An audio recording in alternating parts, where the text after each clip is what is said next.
आज 2 साल की महरूमी का इजाला करने के लिए, अपने रब को मनाने के लिए ये बहुत बड़ी तादाद यहाँ बैठी हुई है। धूप है, सिलसिला की धूप में हालांकि ईदगाह कमेटी की जानिब से बहुत ही बेहतरीन इंतजाम किए गए।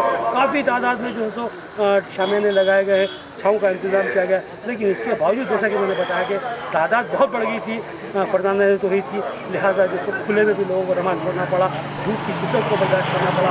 उसके बावजूद भी इंतहाई खुशू व खुशू के साथ, इत्मीनान के साथ फरजाना तौहीद ने यहाँ पर नमाज अदा की। और अभी भी बैठे थे उसके पास सुनने के लिए। अभी कुछ ही लम्हे हो गया कि जो सो हमारे इमाम साहब मुफ्ती सैयद अकबर साहब नमाज ईद उल फितर का खुतबा देंगे और उसी के साथ जो सो हम जो सो ईद की नमाज से फारिग होंगे और उसके बाद मिलने मिलाने का सिलसिला जारी होगा। हम ईद के पुरखुलूस मौके पर और इस मौके पर और जो वबा के नजात के बाद मिलने वाले जो सो किसी नाम पर आप तमाम को दिली मुबारकबाद देते हैं। आगे हम बहुत से अहबाब है हमारे, उनसे बात करेंगे, उनके तासुरात जानने की कोशिश करेंगे कि इस ईद को 4 ईदों की महरूमी के बाद जब आपने ईदगाह का रुख किया, ईदगाह में नमाज अदा की, तो आप कैसा महसूस करते हैं। तो आपके लिए बहुत खुशी होगी। इसलिए हमारे जो है प्रोग्राम को आखिर तक देखिए और जो है हमें एक एक लम्हे का यहाँ पर आपको जो है कवरेज देने की कोशिश कर रहे हैं। हमारी इस कोशिश को जो है आप हौसला अफजाई करते हुए और जो है आगे बढ़ाएं। और मोहतरम नाज़रीन, अभी जैसा कि हमने आपको बताया था कि नमाज ईद उल फितर अदा हुई और जो सो उसके बाद दुआ हुई। दुआ के बाद लोग फारिग हुए और जो सो लोगों से मिलना जुलना चल रहा था। रेड क्रॉस चेयरमैन जनाब एस रहीम साहब है, आइए पूछते हैं। उन्होंने भी हमारे साथ ईदगाह जदीद में नमाज ईद उल फितर अदा की। आइए उनसे पूछते हैं कि भाई ये 2 साल के बाद, 2 साल कोरोना वबा की वजह से हमारी 4 ईदें मुतासिर हुई। 2 रमज़ान की ईद है और 2 जो सो बकरीद की ईदें मुतासिर हुई। ये जो सो तीसरा साल है जब अल्हम्दुलिल्लाह हमको नमाज़ पढ़ने का मौका मिला। तो कैसा महसूस हुआ आपको यहाँ पर नमाज अदा करना? 2 साल के बाद दो रमज़ान हम ईदगाह में नमाज नहीं पढ़ सके। आज ऐसा महसूस हो रहा है कि कोई ईदगाह काफ़ी नहीं हो रहा है। यहाँ पे मदीना ईदगाह हो या जदीद ईदगाह हो, मस्जिदों में कम लोग नमाज़ पढ़ रहे हैं, ईदगाहों में इतना नमाज़ पढ़ रहे हैं। लोग खुशी से आ रहे हैं तो 2 साल के बाद ईदगाह के अंदर नमाज़ पढ़ने का मौका मिला। और हमारे कोरोना के अंदर जो हमारे लोग गए हैं, हम उनका भी जो है सो उनकी मग़फ़िरत के लिए दुआ करते हैं। ये जैसा कि अभी आप बता रहे थे कि जो मसाजिद में नमाज नहीं हो रही, तो जिसका लाजमी नतीजा है कि ईदगाह में पब्लिक ज़्यादा ही है। तो आज ये ईदगाह में, ईदगाह जदीद में पब्लिक आम दिनों की बनिस्बत, आज दिनों के पिछले ईदों की बनिस्बत आज ज़्यादा दिखी। यहाँ पे ईदगाह जदीद के अंदर डबल पब्लिक नज़र आई। कम से कम 50 से 60 हज़ार पब्लिक नज़र आ रही है यहाँ पे ईदगाह जदीद के अंदर। मैं ये इतना मजमुआ देखकर बहुत खुशी का इज़हार कर रहा हूँ और मैं सारे मुसलमान हिंदू भाइयों को ईद की मुबारकबाद दी। अल्हम्दुलिल्लाह लगातार मैं 2 साल से यहाँ पे इस ईदगाह में डेली 1 घंटा मेरा गुज़रता है। क़ब्रिस्तान में लगातार एक हवेसे में करवा था मेरा बच्चा, डेली फजर के बाद 1 घंटा कंपलसरी में 2 साल से लगातार क़ब्रिस्तान में ईदगाह में साफ़ सफाई होंदे इंतज़ामी कमेटी के कुछ भी अगर ऐसा रहा तो उनके नॉलेज में डालते हुए क़ब्रिस्तान में भी साफ़ सफाई का इंतज़ाम देखते हुए मैं कंटिन्यू देख रहा हूँ। और आज हमारे ईदगाह कमेटी के ज़िम्मेदार जनाब अफजल साहब भी बहुत अच्छी तरगीब दी है कि वोटर लिस्ट में जो है सो मुसलमानों के नामा बढ़ाने की, क्योंकि गुज़िश्ता इंतखाबात में देखे कि मुसलमानों का परसेंटेज ज़्यादा था और पुलिंग नहीं होने की वजह से फ़िरक़ा परस्त जमातों को फ़ायदा हुआ, जिसकी वजह से एक सेकुलर जमात के लीडरों को नुकसान हुआ। आने वाले इंतखाबात में भी आज इस मंच से निज़ामाबाद ज़िले की, क्योंकि हज़ारों की तादाद में जो आवाम के सामने बात रखी कि नए 18 साल के जो भी ये इस मंथ में आए वो लोग को वोटर लिस्ट में नाम दिलाकर आने वाले इंतखाबात में मुसलमानों की एकजहती, मुसलमानों की पूरे टोटल सेकुलरिज़म बता के सेकुलर पार्टी को लेके आने के लिए ईदगाह कमेटी भी जोर दी। तो मेरा सवाल ये है कि जैसा कि अभी अक्सर जो सो बोला जाता है कि जो सो ईदगाहों के जो सो मेंबरों से या जो सो मस्जिदों के मेंबरों से सियासी बात नहीं की जानी चाहिए, लेकिन जो सो आज वोटर लिस्ट के ताल्लुक से तरगीब दी गई, तो ये मुनासिब था या गलत आपने कहा? ये तो बहुत ही मुनासिब था, क्योंकि यहाँ का जो सो खुतबा और मसाजिदों में भी जो खुतबे दिए जाते हैं कि मुसलमानों के हालात के ऊपर से दिए जाते हैं, तो यहाँ के भी जो है सो खुतबे के बाद भी होने दीजिए। मुसलमानों की फ़िक्र मुसलमान आगे चल के, क्योंकि ये हालात हिंदुस्तान के फ़िरक़ा परस्त जमातों की जो जहरीली पॉलिसियों की वजह से मुसलमानों को नुकसान हो रहा है, उसकी बिना पर हम निज़ामाबाद में भी आगे इस तरह से माहौल नहीं होना, क्योंकि यहाँ पे एक इतना जहरीला फ़िरक़ा परस्त को लेके हुआ, क्योंकि हमारी वोटर की कम, उससे हम आगे वोटर परसेंटेज नहीं बढ़ाने की वजह से। या समीर साहब जो बोलना चाह रहे हैं उनकी बात ये है कि मसाजिद के मेंबरों से इस तरह की तरगीब दी जानी बहुत ही ज़रूरी है, और हकीकत है होना भी चाहिए, क्योंकि अक्सर ये देखने में आ रहा है कि जैसे हमारा वोट जो सो बहुत कम अंदाज में पोल हो रहा है, बहुत ही कम पोलिंग है, और उसमें भी जैसे हमारा वोट डिवाइड हो जाता है, तकसीम हो जाता है, तो जिसका लाजमी नतीजा हो रहा कि फ़िरक़ा परस्त सनासीर है, तो ताकत बन के उभर रहे हैं। हालांकि उनके वोट परसेंटेज बहुत कम है, लेकिन मुसलमानों का वोट पोल नहीं होने और जो सेकुलर वोट कम पोल होने की वजह से जो सो ये सूरत हाल पैदा हो रही। और यहाँ पर जो सबसे बड़ा मसला उभर कर सामने आ रहा है, जो बात की तरफ मुतवज्जा करवाया जा रहा है कि वोटर लिस्ट में मुसलमानों की तादाद बहुत कम है, बहुत से लोगों के नाम वोटर लिस्ट से खारिज है, तो लिहाजा यहाँ पर ईदगाह कमेटी की जानिब से इस जिम्मेदारी को महसूस किया, तशवीश का इज़हार किया गया, और जो सो अपील की गई कि वोटर लिस्टों में अपने नामों का इंदराज करवाया जाए। लिहाजा हम भी इसकी तायद करते हैं और आप तमाम से अपील करते हैं कि वो फिल फॉर वोटर लिस्टों में जैसे ही मौका हासिल हो अपने नामों का इंदराज करा ले। जो बच्चे 18 साल के होते हैं फौरी उनका काम ये है कि अपने नामों को जो सो वोटर लिस्ट में शामिल करें। अब मेरे साथ मोहम्मद अब्दुल रफ़ी साहब हैं, जो TRS के जो सो सीनियर कायद हैं, बहुत ही काफ़ी अर्से से TRS से जुड़े हुए हैं, और अब यहाँ पर जो सो उन्होंने नमाज ईद उल फितर अदा की है। तो हम उनसे पूछेंगे कि जो सो ये करोना के वबा के बाद हमको इससे पहले इजाज़त नहीं थी, 50-60 आदमी गिनती के जो सो नमाज अदा करे थे। मैं इससे पहले देखा था ईदगाह में कि अब इतनी बड़ी तादाद क्या जमा हुई है, कैसा समझते हो आप? अस्सलाम वालेकुम रहमतुल्लाहि वबरकातुहू। पहले तो मैं आवाम TV के तवज्जो से तमाम बरादरान इस्लाम को और तेलंगाना और मुल्क की आवाम को ईद उल फितर की मुबारकबाद देता हूँ। रही बात आपने जो सवाल किया, उसमें मैं ख़ुद भी शामिल हूँ। 2 साल से जो बेचैनी का आलम था कि ईदगाहों में नमाज नहीं हो रही है कोरोना की वबा की वजह से, आज मैंने देखा कि इतना वसी और अरीज़ मैदान अपनी तंगदामनी का शिकवा कर रहा था। लोग शौक़ दर शौक़, और इसमें मस्जिदों में महल्ले के मसाजिद में नमाज नहीं होने की वजह से भी ईदगाहों में काफ़ी बड़ा मजमुआ था। और मैंने देखा कि उम्र रसीदा ज़ईफ़ लोग भी, जो लोग वाकर पकड़ के आए, जो लोग कुर्सियों पे बैठने घरों से अपने कुर्सियां साथ लेकर आए, वो लोगों ने भी आज आकर के ईदगाह में नमाज अदा की। इससे ये पता चलता है कि 2 साल से लोग किस तरीके से घरों में बेचैनी महसूस कर रहे थे और ईदगाहों के अंदर आने के लिए किस तरह बेचैन थे। मैं नौजवान तो कभी भी आते हैं, लेकिन मैंने आज जो बुज़ुर्गों को देखा है कि वाकर पकड़ के अपने घरों से कुर्सियां ला कर के भी ईदगाह के अंदर इतना बड़ा वसी और अरीज़ मैदान भी आज अपनी तंगदामनी का शिकवा कर रहा था, तो बहुत अच्छा मालूम हुआ।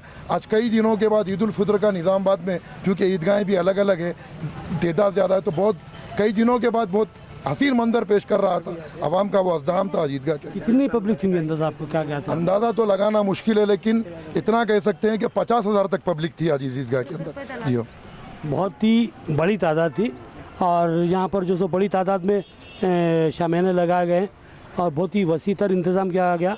लेकिन इसके बावजूद भी जगह की तंगी और जो सो बहुत से लोगों को जो सो धूप में नमाज आते करते हुए देखा गया। तो लेकिन जो सो इतना शौक़, इतना ज़ौक़ नमाज को जो सो ईदगाह में अदा करने का यहाँ देखने में मिला। धूप में, चिलचिलाती धूप में पसीने बह रहे हैं, लोग बैठे हुए हैं, नमाज अदा की, उसके बाद में दुआ का इंतज़ार करते हुए, खुतबे का इंतज़ार करते हुए काफ़ी देर तक लोगों ने यहाँ वक्त गुजारा। मोहतरम नाज़रीन, मैं इस वक्त ईदगाह कमेटी जदीद व ख़दीम के सदर जनाब मोहम्मद अफजलुद्दीन साहब के साथ हूँ, और आज यहाँ पर बहुत ही वसी तर इंतज़ामात के बावजूद बहुत सी कमी महसूस हुई, क्योंकि मैंने जहाँ तक जैसा कि आपको बताया कि आम जो ईदें थी, जो पहले पुरानी जो ईदें थी, उससे मैं समझ रहा हूँ दुगनी पब्लिक यहाँ पर मौजूद थी ईद की नमाज़ पढ़ने के लिए। तो इस तरह के जो सो उम्मीद थी आपको कि इतनी बड़ी पब्लिक आई। अस्सलाम वालेकुम रहमतुल्लाहि वबरकातुहू। हाँ, हमने कोशिश की थी, क्योंकि 2 साल के बाद मुसल्लियों की आमद थी ईदगाह में, तो हर साल जितने हम टेंट्स डालते थे उससे बढ़ा की कोशिश करें हम, पार्किंग की सहूलत भी करें इस साल अपने पास से। लेकिन इतनी उम्मीद नहीं थी मैं उन तमाम मुसल्लियान का शुक्रिया अदा करता हूँ जिन्होंने ईदगाह कमेटी पे भरोसा करके ईदगाह को ईद की नमाज़ पढ़ने के लिए ईदगाह जदीद तशरीफ़ लाए। और जो लोगों को तकलीफ़ हुई देर से पहुंचने पे, बाहर नमाज़ पढ़े लोग रोडों पे, मैं उनसे माफ़ी चाहता हूं। हमें उम्मीद नहीं थी कि इतनी ज़्यादा तादाद आएंगी। इंशाअल्लाह अगले साल कोशिश करेंगे कि और ज़्यादा से ज़्यादा। आप ये बता सकते हैं कि कितनी पब्लिक थी जो आज नमाज अदा कर? मेरे ख्याल से 40 से 45 हज़ार से ज़्यादा आवाम इस वक्त यहाँ नमाज़ पढ़ी हमारे पास। हमारे लिए ये बहुत बड़ी बेहतरीन बात है कि हमने आज ईद की नमाज़ पढ़ के जो है ना हम सारे निज़ामाबाद वालों को अपनी ताकत का इजहार किया। मैं चाहता हूँ सारे मुसलमानों से कभी भी किसी मसले पे, किसी बात पे, ख़ास तौर से वोटिंग के टाइम पे इस तरीके से मुत्तहिद हों और एक आदमी को वोट दे के उसे अपने काबिल, अपने काम के काबिल बनाएं और अपनी आवाम को, अपने मसाइल को हल करें। मुल्क की सलामती के लिए उसे चुनें। मोहतरम नाज़रीन, अभी कुछ देर पहले जिसको मैं जो खुतबे से थोड़ा पहले जो सो मौका मिला गोशवारा पेश करने का, तो हमारे सदर ईदगाह कमेटी जनाब अफजलुद्दीन साहब ने इस बात की तरफ मुतवज्जा किया था कि वोटर लिस्ट में हमारे वोटरों की बहुत कमी है। बहुत सारे लोग वोटर लिस्टों से खारिज हो चुके हैं उनके नाम, लिहाजा जो सो उनका इंदिराज ज़रूरी है। और फिर वो बच्चे जो बालूगात की तरफ जो सो आ चुके हैं और जो वोट डालने के काबिल बन चुके हैं, उनके नाम भी वोटर लिस्ट में शामिल नहीं किए गए। उन्होंने बहुत ही अहम अपील की इस मेंबर से। अक्सर लोग एतराज़ करते हैं कि मस्जिदों के मेंबरों से, ईदगाहों के मेंबरों से इस तरह की अपील ना की जाए। क्यों नहीं की जाए? जरूर करना, जबकि हमको जो सो ज़रूरत है इन मेंबरों को जो सब इस्तेमाल करने की, इन मेंबरों से हमको जो सो लोगों को मुतवज्जा करने की और यहीं से तरगीब व तालीम देने की, क्योंकि यही वो मरकज़ है जहाँ लोग तवज्जो से सुनते हैं। और जो सो आज उन्होंने जो सो बहुत ही अहम तरकीब दी। मैं समझता हूँ अगर फ़िरका परस्तों को रोकना है, फ़िरका परस्ती को रोकना है, फ़िरका परस्ती की जड़ों को काटना है, तो आपको वोटर लिस्ट में अपने नामों का इंदराज कराना लाजमी है। इस तरफ तवज्जो दीजिए। मैं और कौम के जो हमारे उन नौजवानों से जो बाशऊर हैं और जो सो काफ़ी अच्छा जो सो जहन रखते हैं, मैं उन लोगों से जो सो अपील करूँगा यहाँ से हमारे जो सो सदर ईदगाह कमेटी के हवाले से कि जो सो आप काम पर लग जाइए, अपना असासा खर्च कीजिए, अपना सरमाया खर्च कीजिए, कंप्यूटर्स का इंतज़ाम कीजिए और जो सेंटर्स कायम कीजिए और वोटरों का इंदराज कराने की जो सो कोशिश कीजिए। और इस बात की भी जो सो आपने तवज्जो नहीं दिलाई, लेकिन मैं अब तवज्जो दिलाना ज़रूर मुनासिब समझता हूँ कि जो सो अपने वोटों को तकसीम मत होने दीजिए। आपके वोट तकसीम होते हैं और आपके जो सो अगर आप वोट 100 है, आपके तकसीम होकर जो सो 25-40 इधर उधर जाते हैं, उनके 40 ही चोट एक जगह पोल होते हैं और वो आसानी से जीत जाते हैं। इस बात को समझने की ज़रूरत है। तो ये बात यहाँ से उठी तो मैं चाहता हूँ कि हिंदुस्तान के गोशे गोशे तक ये बात पहुँचे और ये बात भी जो सो लोगों तक पहुँचाए। अभी यहाँ पर मैं समझता हूँ कि ईदगाह कमेटी के सदर ने बहुत ही इनकेसारी से काम लिया है। उन्होंने कहा कि 40 से 45 हज़ार पब्लिक थी, लेकिन मेरा जो ख्याल है, मेरा जो अंदाज़ा है, यहाँ पर 50 से 60 हज़ार के दरमियान पब्लिक थी। हो सकता है उससे कुछ ज़ायद ही हो, क्योंकि उस हिस्से में कभी मैंने जो सो लोगों को नमाज़ पढ़ते हुए नहीं देखा जो ख़बरस्तान के जो सो होते हुए जो सो लाश के कोने तक चल जाता। और इस तरफ ये जो सो इजाफा शुदा अहाता है, करीब 2 एकड़ चिल्लर गुंटे जो सो अहाता है, जो इजाफा किया होगा, ये भी पूरा मुकम्मिल भर चुका था। पुरानी ईदगाह का जो अहाता था वो भी मुकम्मिल भर चुका था और उसके आगे भी पब्लिक निकल गई थी। डेरे शामिया में जो डाले गए थे पूरे मुकम्मिल फिलअप हो गए थे और बहुत से लोगों को हमने जो सो खुले अहाते में नमाज़ पढ़ते हुए देखा। हत्ता की सूरत हाल ये हुई कि पहली मरतबा निज़ामाबाद की तारीख में सड़क पर जो सो नमाज ईद उल फितर अदा हुई। ये बहुत बड़ी बात है। पहली मरतबा आवाम का बहुत बड़ा हजूम यहाँ पर ईद उल फितर की नमाज़ अदा करने के लिए जमा हुआ था और ये हमारे लिए बहुत बड़ी एजाज़ है। ईदगाह कमेटी के लिए बहुत बड़ा एजाज़ है कि उन्होंने बखूबी खिदमत को अंजाम दिया है। कुछ कमी पेशी वो तो होनी ही थी क्योंकि फरज़ाना तौहीद की तादाद बहुत ज़्यादा बढ़ गई थी, लेकिन हमको अब इस बात का अंदाज़ा कर लेना है कि आइंदा किस तरह के इंतजाम करना है। तो इस सालों से आप आखिर में क्या कहेंगे? मैं नाइम क़मर भाई का शुक्रिया अदा करूँगा। नाइम क़मर भाई ने जो अभी आप लोगों को बोला कि जो है ना यहाँ इतनी ज़्यादा फरज़ाना तौहीद ने जो है ना तशरीफ़ लाई। एक जो ख़ास बात नाइम क़मर भाई बोले कि इस स्टेज से, इस जगह से कि इन चीज़ों के बातों में बोलने के ताल्लुक़ से लोग जो है ना मना करते हैं, लेकिन आप ये भूलते हैं हमारे पास 1400 साल पहले हर मसला मस्जिद नबवी से हल हुआ था। हर मसला, चाहे निकाह हो, तलाक़ हो, झगड़ा हो, क़त्ल हो, सारे मसाइल मस्जिद नबवी से हल हुए थे।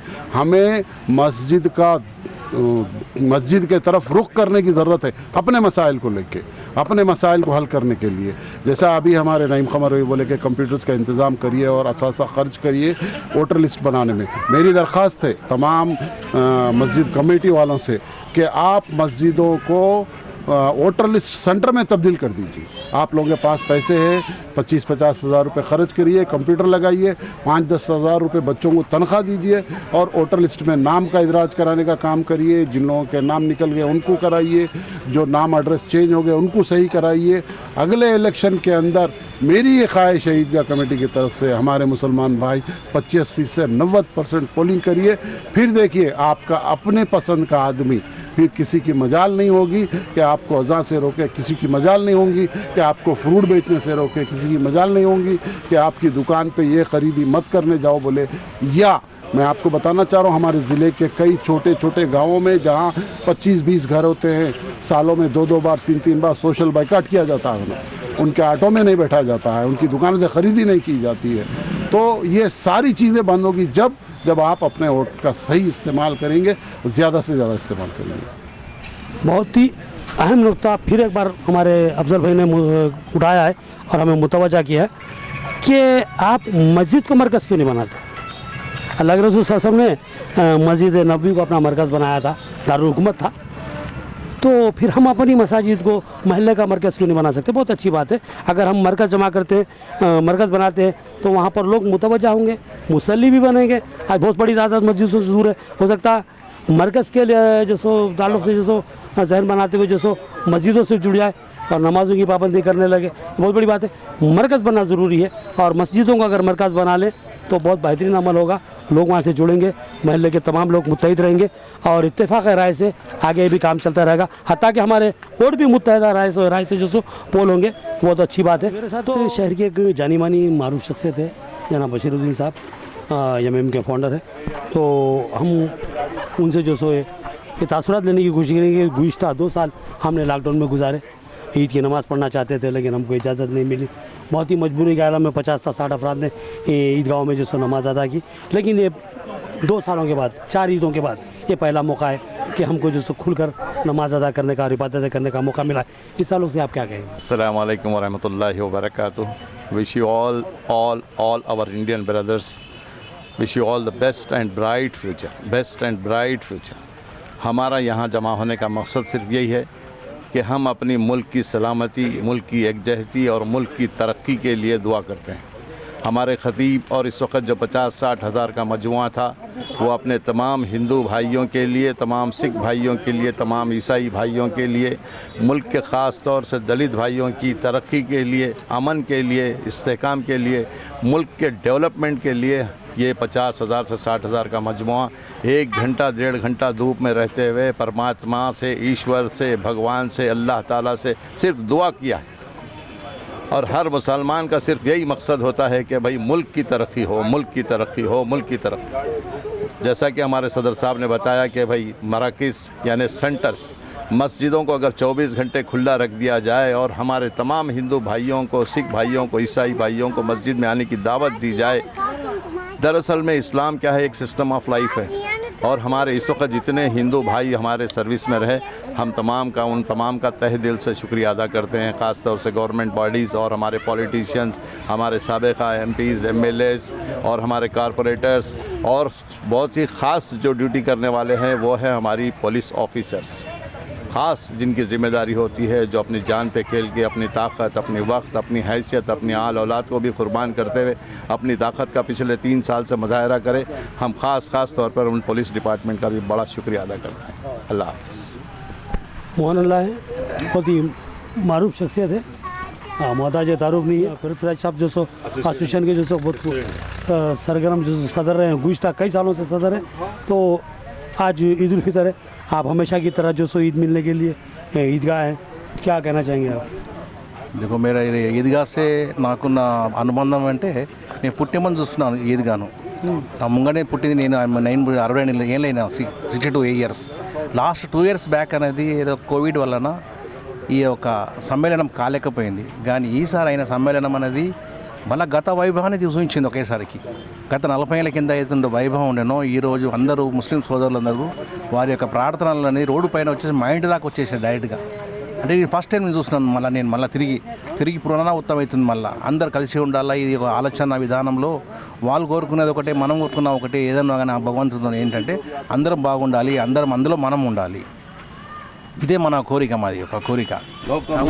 मोहन अन्ना का कहना ये है कि मैं फ़िरका वाराना एकजहती के लिए, इत्तेहाद के लिए और भाईचारे के लिए गुज़िश्ता 40 सालों से जो सो ईदगाह को आता हूँ बराबर पाबंदी के साथ, और जो सो सदर साहब से और जो सो बशीर भाई से इनके जो सो बहुत अच्छे मरासिम है, और उन्होंने 40 साल में इतना बड़ा मजमा कभी भी नहीं देखा था जैसा कि बता रहे थे आप। और उन्होंने बोले कि गुज़िश्ता 2 साल जो कोरोना में गुजरे हैं वो हमारे लिए जो बहुत दर्दनाक थे, और जो सो हमको 2 साल जो सो यहाँ आना मौका नहीं मिला, और जो सो ये साल आए हैं तो बड़ी मसरत महसूस कर रहे हैं। उन्होंने ईद की मुबारकबाद भी दी आप लोगों को, लिहाजा अब हमने बात को हम यहाँ समेट लेते हैं।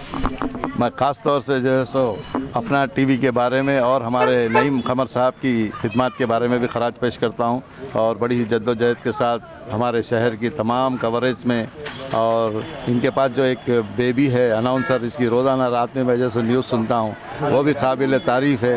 अल्लाह इनकी खिदमत को कबूल फरमाए, इनकी तमाम तर परेशानियों को दूर फरमाए, और इनकी खिदमत को कबूल करते हुए बुलंदियों का दर्जा इनात फरमाए। आमीन सुम्मा आमीन या रब्बिल आलमीन। आमीन, जज़ाकल्लाह खैर। हौसला अफजाई का हम इसी हौसला अफजाई के तलबगार होते हैं, और अब आपसे रुखसत चाहते हैं। एक दिन भी ज़ाहिर नहीं होता रईस ने मगर न्यूज़ आती है, क्योंकि हमारे ग्रुपों में है ना न्यूज़ कैसा भी आती है, आते सुनते हम लोग खतरे, क्योंकि हम लोग हैदराबाद में रहते हैं ना, तो सच के साथ आपके दालते साथ शुरू हो जाते, हमने पूरे निज़ामात के कवरेज में आ जाते, हम लोग बेफिक्र आगे हो जाती है कि भाई निज़ामात क्या चल रहा है। तो ये हमारी मुख्तसर सी गुफ्तगू थी ईद की, ईद उल फितर के हवाले से, और अब हम चाहते हैं कि अपनी गुफ्तगू को समेट लें और आपसे इजाज़त लेना चाहते हैं। ये हमारे जो है सो ये हमारे छोटे से नौजवान हैं। आप बोलो ईद मुबारक।